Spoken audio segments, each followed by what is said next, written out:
Entropy in Strategic Decision-Making for Leaders. What Entropy Reveals About Uncertainty by Cameron Nyack. Hey there!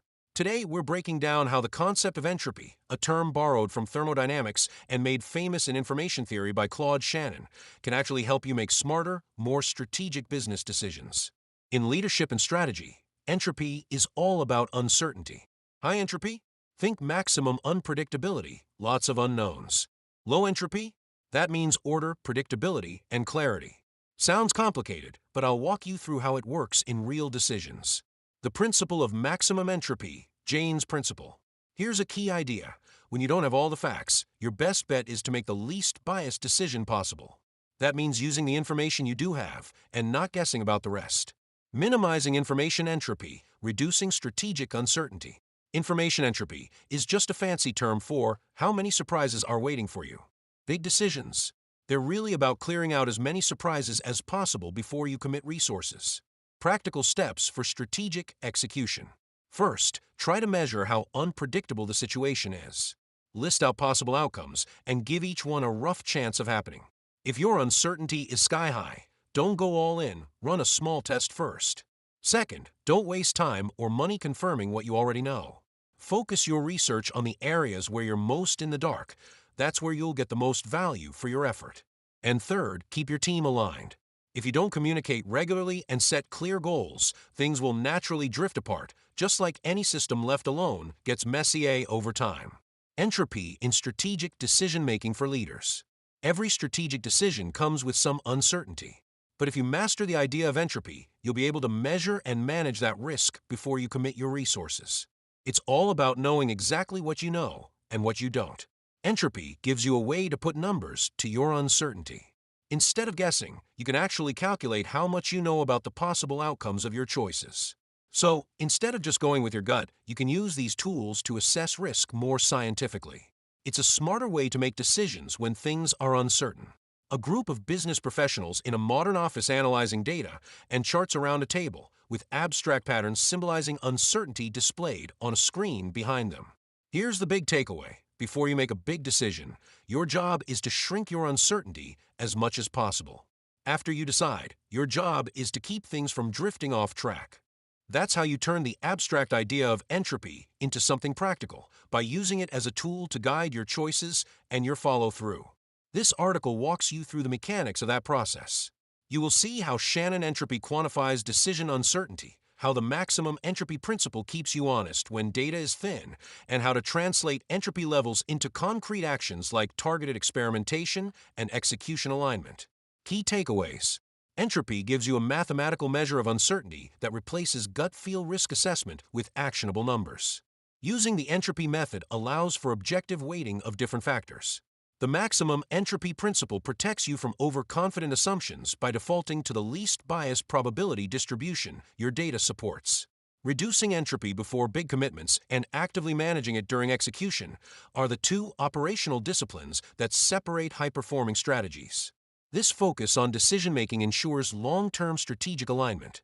What entropy reveals about uncertainty? Entropy, at its most useful, measures how spread out or concentrated your uncertainty is across possible outcomes. When you face a strategic choice with 5 equally plausible scenarios, your entropy is high. When strong evidence points toward 1 or 2 likely outcomes, entropy is low. The number itself tells you something actionable, how much additional information you need before a decision becomes defensible. In thermodynamics, entropy describes the disorder in a physical system. In information theory, Claude Shannon repurposed the concept to quantify the average surprise in a message or data stream. For your purposes as a decision maker, the translation is direct. Each strategic option carries a set of possible outcomes, each with some estimated probability. Entropy collapses that probability distribution into a single number that captures total uncertainty. Consider this practical distinction. A market entry decision where you estimate a 90% chance of moderate success and a 10% chance of failure has low entropy. You know roughly what will happen. A product launch where 4 outcomes each sit near 25% probability has high entropy. You are effectively guessing. The entropy score makes this difference precise and comparable across decisions, which is something qualitative frameworks cannot do. What makes entropy especially valuable is that it highlights where your uncertainty concentrates. As noted in research on entropy-centric frameworks for project management, tracking entropy over time lets you detect when predictability is eroding and intervene before small deviations become large problems. You stop reacting to symptoms and start monitoring the underlying information deficit. The key implication: if you cannot quantify your uncertainty, you cannot systematically reduce it. Entropy gives you the measurement. Everything else follows from that. Shannon entropy as a decision lens. Shannon entropy provides the formula you need to convert subjective probability estimates into a defensible uncertainty score. This forms the basis of the entropy method. In complex scenarios, leaders often use this within an MCDM framework to evaluate multiple competing variables. When applying entropy in strategic decision-making, the math helps you prioritize high-stakes variables. This ensures your resources go where the most clarity is needed. The equation is simple: Hx equals minus sigma p x log 2p x, where each p x represents the probability you assign to a given outcome. The result, measured in bits, tells you the average amount of information you gain by learning which outcome actually occurs. In practice, you apply this by listing the plausible outcomes of a strategic decision and assigning your best probability estimates to each one. Suppose you are evaluating 3 acquisition targets. For target A, you estimate a 70% chance of integration success and a 30% chance of significant disruption. For target B, those numbers are 50/50ths. Shannon entropy for target A is approximately 0.88 bits. For target B is 1.0 bit. Target B carries more decision uncertainty, which means you need more diligence before committing. This calculation works across any decision with discrete outcomes. Recent research on Shannon entropy-based decision-making methods demonstrates how the technique can weight multiple criteria simultaneously, turning entropy into an objective basis for ranking alternatives when you face competing priorities. A critical nuance: Shannon entropy does not tell you which option is better. It tells you which option you know less about. That distinction matters enormously. A high-entropy option might be your best opportunity, but the entropy score signals you should invest in reducing uncertainty before scaling your commitment. In practice, teams that I have seen adopt this approach start by calculating entropy across their top 3 to 5 strategic options quarterly. The discipline of assigning probabilities, even rough ones, forces clearer thinking than most qualitative frameworks deliver. You quickly spot the decisions where confident language is masking genuine ignorance.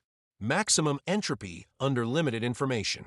The maximum entropy principle, formalized by physicist E.T. Jaynes, answers a question you face constantly. When you have limited data, what probability distribution should you use? Jaynes' answer is precise. You should choose the distribution that maximizes entropy subject only to the constraints your actual data supports. Using entropy in decision-making this way prevents you from smuggling in assumptions you cannot justify. This matters because leaders routinely underestimate how little they know. When your team estimates market share scenarios and assigns a 60% probability to the favorable outcome without strong evidence, that estimate reflects wishful thinking more than analysis. The maximum entropy principle would instead default to a more uniform distribution, spreading probability across outcomes until hard data justifies concentrating it. The MIT framework for maximum entropy explains the setup clearly. You identify the states your system can occupy, specify only the constraints you genuinely know, such as an average return or a capacity limit, and then let the math produce the least biased distribution. The result is not a prediction. It is the most honest starting point for your analysis. Operationally, you apply this in 2 steps. List what you actually know. You may know the average cost outcome across similar initiatives or the range of historical market responses. These are your constraints. Resist filling in what you do not know. Let the maximum entropy distribution represent the remaining uncertainty rather than fabricating point estimates. As research published by PNAS on information theory and complexity notes, this formalism is especially powerful when multiple models or theories are consistent with available information. Instead of picking one and hoping, you work with the broadest distribution your evidence permits. The practical benefit is protection against overconfidence. When your probability estimates are well-founded, maximum entropy produces sharp distributions. When they are not, the distribution stays wide, and that width is a signal to gather more information before acting. Prioritizing high-variance unknowns. A group of business professionals collaborating around a conference table with digital devices and charts displaying complex data and graphs, focusing on strategic decision-making. Not all unknowns deserve equal attention. Once you have calculated entropy across your key decision variables, you can apply it more effectively in strategic decision-making. The next step is identifying which unknowns carry the most variance and potential to change your choice. Think of it this way. Your market entry plan may involve uncertainty about customer adoption rates, regulatory timelines, and competitor responses. Each variable has its own entropy. If regulatory timelines are fairly well constrained, say 80% probability of approval within 18 months, that variable has low entropy and does not warrant heavy investigation. If competitor response is genuinely unpredictable across 4 or 5 plausible scenarios, that is where your analytical budget should go. This triage process gives you a disciplined approach to resource allocation for information gathering. You rank your unknowns by entropy, then direct your research, intelligence, and scenario planning at the top of the list.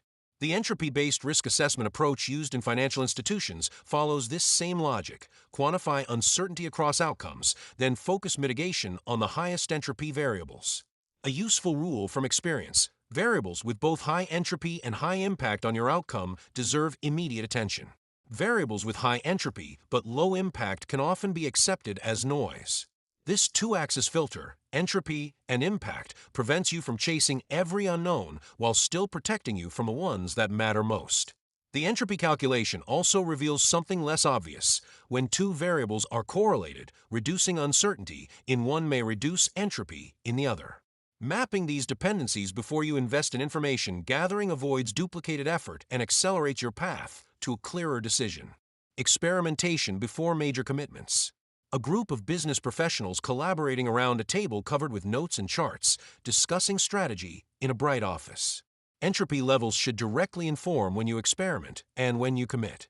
If your entropy across key variables is high, the rational move is to run a small, structured test before deploying capital at scale. If entropy is already low, experimentation delays value capture without adding meaningful information. This sounds obvious in principle, but most organizations get it wrong in practice. They run pilots on decisions where the outcome is already clear, and they scale aggressively on decisions loaded with unresolved uncertainty. Entropy gives you the decision rule: experiment when the expected information gained from a test exceeds the cost of delay. Design your experiments to target the specific high-entropy variables you identified in the prioritization step. If your biggest unknown is customer willingness to pay at a new price point, run a controlled pricing test in a limited market. If the unknown is operational feasibility, build a minimum viable process before investing in full infrastructure. Research on organizational decision-making and experimentation reinforces that experimentation's value depends on having the right decision-making process around it, not just running tests for the sake of appearing data-driven. 3 practical guidelines make this work. Set an entropy threshold. Define the level of remaining uncertainty below which you are willing to commit. This prevents endless testing. Measure information gain explicitly. After each experiment, recalculate entropy. If it dropped meaningfully, the experiment worked. If not, redesign or move on. Time box your experiments. Entropy reduction has diminishing returns. Capture the first 60 to 70% of available information and then decide. The discipline here is resisting 2 temptations: the urge to commit early when entropy is high because of competitive pressure, and the urge to keep testing when entropy is already low because of risk aversion. The entropy score arbitrates between them. Maintaining alignment during execution. Reducing entropy before a decision is only half the challenge. Once you commit and begin execution, entropy starts climbing again. Teams interpret priorities differently. Communication degrades. Operational friction accumulates. This is not a failure of people. It is the natural tendency of complex systems toward disorder unless energy is continuously applied. The analogy to thermodynamic entropy is not decorative here, is structural. A closed system moves toward maximum disorder unless you add energy. Your organization is no different. As execution entropy analysis from Harm's advisory group puts it, execution entropy is not the chaos you see when things break, it is the erosion happening long before the slow decay of alignment that makes eventual breakdowns harder to contain. You counteract this with 3 operational habits. Frequent, structured communication. Weekly alignment checks that revisit strategic intent keep interpretive drift from compounding. The goal is not more meetings, it is ensuring shared context. KPI clarity tied to strategic logic. Metrics should trace back to the specific uncertainties you resolved during your pre-commitment analysis. When your team understands why a metric matters, not just what to hit, they make better trade-off decisions autonomously. Real-time visibility into execution data. As research on strategic alignment and high-performance execution highlights, organizations that enable continuous alignment through live dashboards and cross-functional collaboration outperform those treating strategy as a static plan. The pattern is consistent. Roughly 70% of business transformations fail, and misalignment during execution is the primary cause. Entropy offers a useful mental model for why this happens and what to do about it. Every day without deliberate alignment effort is a day entropy increases, decisions drift, and your original strategic logic erodes.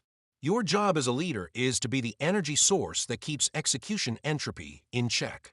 That means staying involved in the details that matter, not micromanaging, but continuously reinforcing the connective tissue between strategy and daily operations. Frequently asked questions. How does entropy help quantify uncertainty when choosing between strategic options? Entropy converts your probability estimates for each option's outcomes into a single numerical score measured in bits. This helps integrate entropy in strategic decision-making by quantifying risk. Higher entropy means you face more genuine uncertainty about which outcome will occur. By comparing entropy levels, you can identify which decisions require more information before commitment. What practical methods can measure decision uncertainty using entropy-based metrics?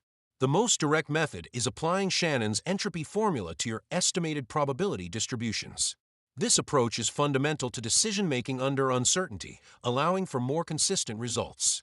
For MCDM, or multi-criteria decisions, the entropy method assigns objective weights to criteria based on the dispersion of data. This specific use of entropy in decision-making reduces subjective bias. You can also use entropy-based decision trees that split on the most informative variables. This directs your analysis toward the factors that will reduce uncertainty fastest. How can entropy reveal hidden risk in competitive strategy and market positioning? When you map out competitor responses and assign probabilities to each scenario, a high entropy distribution signals that competitive dynamics are genuinely unpredictable. This is a warning against rigid positioning strategies. Research on Shannon entropy in supply chain complexity shows that flexibility-oriented strategies tend to produce higher complexity and entropy, which means they require more active monitoring and adaptation than cost-focused approaches.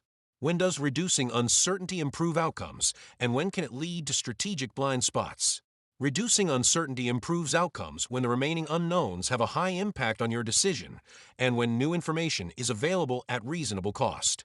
It creates blind spots when you narrow your probability estimates prematurely, anchoring on a single scenario and ignoring tail risks. The maximum entropy principle guards against this by ensuring you only concentrate probability where evidence justifies it. How is entropy applied in information theory to prioritize intelligence and data collection for strategy? Information theory treats entropy as the measure of average information gained from learning an outcome. In strategic data collection, you prioritize intelligence efforts on the variables with the highest entropy because those are where new data will generate the most decision-relevant insight.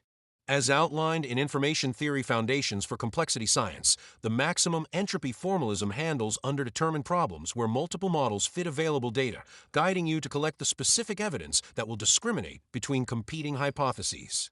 How do entropy concepts connect to commonly cited interpretations of Einstein's views on disorder and uncertainty? Einstein's frequently referenced concerns about uncertainty in physics, often paraphrased as discomfort with randomness, were directed at quantum mechanics, not information theory. The entropy concept you use in strategic decision-making comes from Shannon and Jaynes, who built on Boltzmann's thermodynamic entropy but applied it to information and inference.